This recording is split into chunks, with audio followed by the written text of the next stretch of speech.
introduce yourself. My name is Daniel Robichaud. I was the writer, director, and animator and producer of this short film. By the way, quite an inspiring selection of filmmaking here. It's humbling to be in this company. Thank you for saying that. Thank you. Thank you so much. Well, no pressure, but we have about 15 minutes. Could you tell us everything possible about Lifted? Because I think Lifted is amazing from start to finish. It's, besides the story, the visuals are remarkable. And you're all very lucky that you saw it on a screen this large, because the textures, like when I watch everything on a 55-inch TV, which I think is a lot better than watching on a laptop or something, but it's so much more organic at this size, where you see all the textures and everything looks really just natural, and doesn't have those harsh digital edges in a lot of ways. I assume that was all intentional. Absolutely. The medium I used was 3D digital animation, which can look sometimes too cold or clinical. So to counterbalance that, I developed this image treatment process that looks like strokes of colored pencil or pastel. And this adds a human touch, if you will. It adds a certain sensibility that goes well with the poetry of the story, and that counterbalances the coldness of the medium. And you're an animator? I'm an animator. Animator. Yes. So and you did this.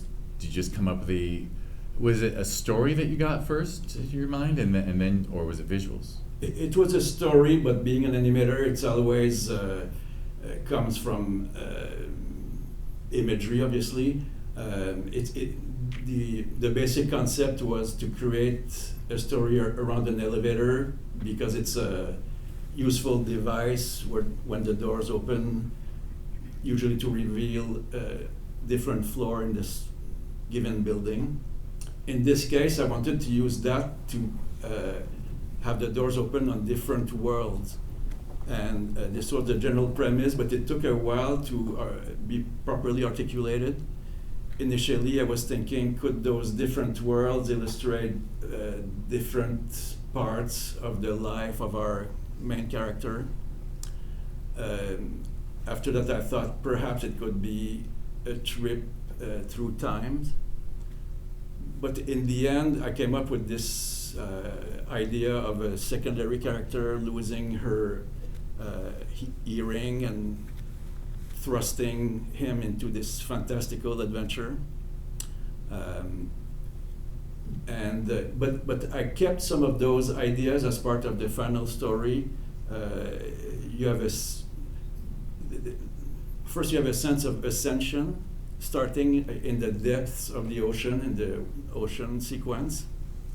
Then the desert, the land, and ultimately soaring through the clouds in the aerial sequence with those elevator shafts going in all sorts of directions. And you could say that there's a sort of trip through time as well. The old ship on the sea illustrating the past, and the final scene in the sky being more futuristic. And there's a juxtaposition of technology and nature as well, with the mechanism of the elevator and the beauty of the butterflies, for instance. This is a story about awakening and transformation. And what better symbol of transformation than a butterfly, which is the theme in the film, from the earring to the flock of butterflies, where our character gets some kind of awakening, if you will, enlightenment. Yeah, and I mean, I also feel it's a very romantic story, because he's literally on a quest to, I'm going to reveal that I've read a silly book, but it's an act of service. He's really just doing an act of service for someone he doesn't know well, but it's a nicely romantic notion. Correct, yeah. I wanted to add all sorts of ingredients and create a mini saga, if you will. The line of the story being indeed a quest for the romantic interest. And so there's drama and action, but the overall tone is very light-hearted. Our character is a misfit from the start. You can see that he clashes with his surroundings, with his outdated attire and kind of a goofy behavior. So, and there's also an intentional ambiguity in the story, which leaves a lot of room for interpretation to the viewer. The story as depicted in the film, was it just a dream or did it really happen? Because when the elevator crashes and he awakens, he's back to where he started. So it's up to the viewer to decide, but there's no right or wrong answer. In reality, what matters is the growth of the character. In the end, he ends up transformed and having overcome obstacles and his fears, and he's better than when he started. Whether it was a dream or reality doesn't really matter. Yeah, absolutely. All right, start thinking of questions. I'm going to throw it to you after my last question, but I'll just ask the one that everyone asks about animation, which is, so once you had the concept, did it take an amazingly long time? It's a very tedious process. Normally in animated films you have a team of animators, which I didn't have that luxury. So you have to animate every shot individually. It becomes time consuming. It took me a year and a half to do this film. And the runtime is? 8 minutes and a half. Yeah. Yes. So a year and a half for 8.5 minutes. Yeah. Each second is a struggle, and you go through revision after revisions, iteration after iteration to reach the proper tone. And of course, a lot of work ends up on the floor, if you will, because you have to tighten the edit in the end. So a lot of efforts don't end up in the final result. Yeah, wonderful. And I want to add one last thing, which is when you talked about his quest, and you mentioned tone, I love that I'm actually never fearing for him, in spite of a giant sea monster, octopus, in spite of everything he's facing, I'm actually not worried. I'm enjoying the ride instead of, never felt like he was in danger. That's exactly, that was the goal, exactly. Yeah. To keep it lighthearted. I wanted to do a feel-good film, in these tumultuous times, we need that more than ever. Absolutely. Mm-hmm. All right. Someone must have a hand after that. There we go. Yeah. So, great animation is fantastic, by the way. I noticed that the textures of the water and some of the ship reminded me a lot of claymation animation, and a lot of the emotion of the story and the pace of it reminded me a lot of a great Pixar film. I was wondering what some of your inspirations to your personal animation style were. What are some of your biggest film inspirations? Amazing that you asked that, because my medium is computer animation, because that's what I'm the most comfortable with. But as an animator, I'm a huge fan of stop motion, including claymation. And for me, the greatest short film of all time is Balance. I think it won an Oscar in '88, created by two German brothers. No dialogues, only like my film, body language, facial expressions, and yet they succeeded in communicating the most subtle emotions. I'm a huge fan of Nightmare After Christmas, all the productions from Laika and Aardman. This is my source of inspiration.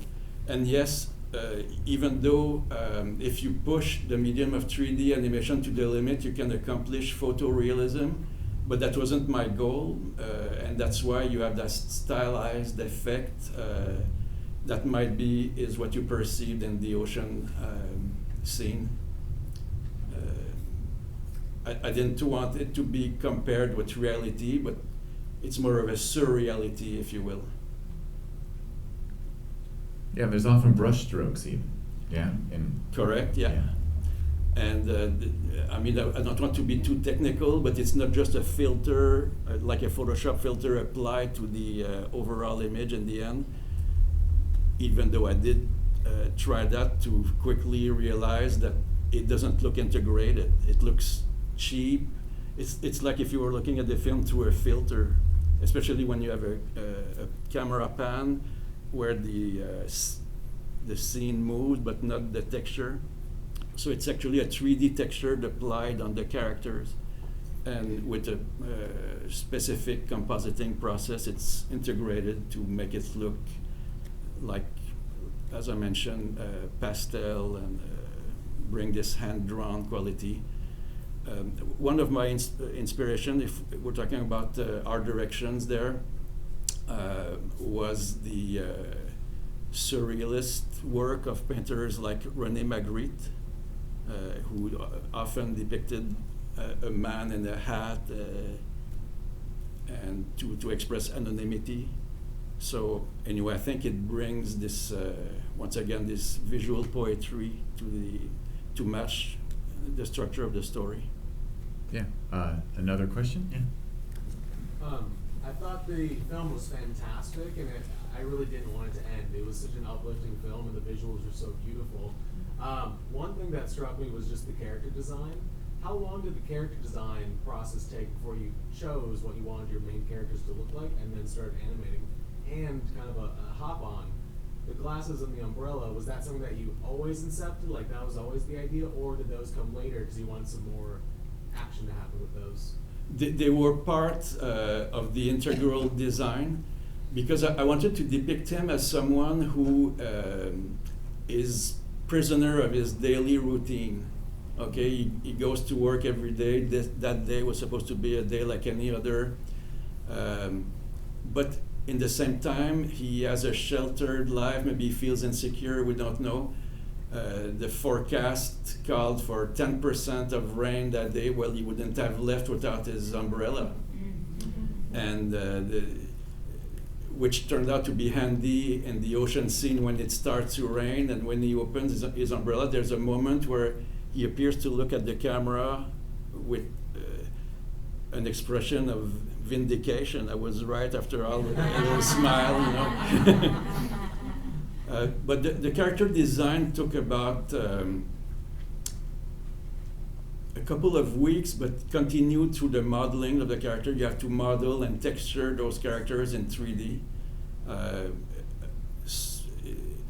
It's work that is more similar to a costume design and a makeup artist or a sculptor than drawing in 2D.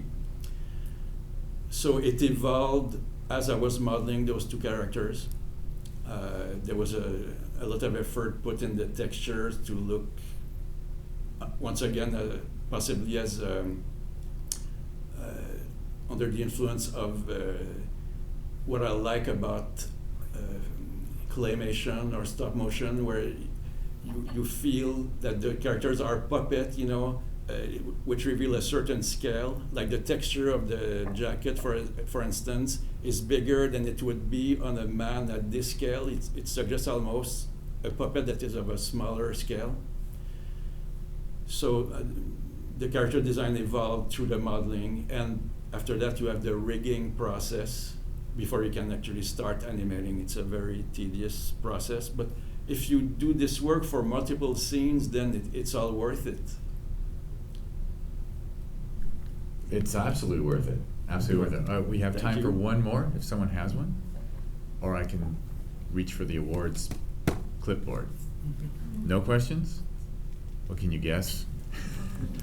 And by the way, I was also supposed to, maybe I was, maybe I wasn't. I was supposed to say Baby Husband was a world premiere. Is that true?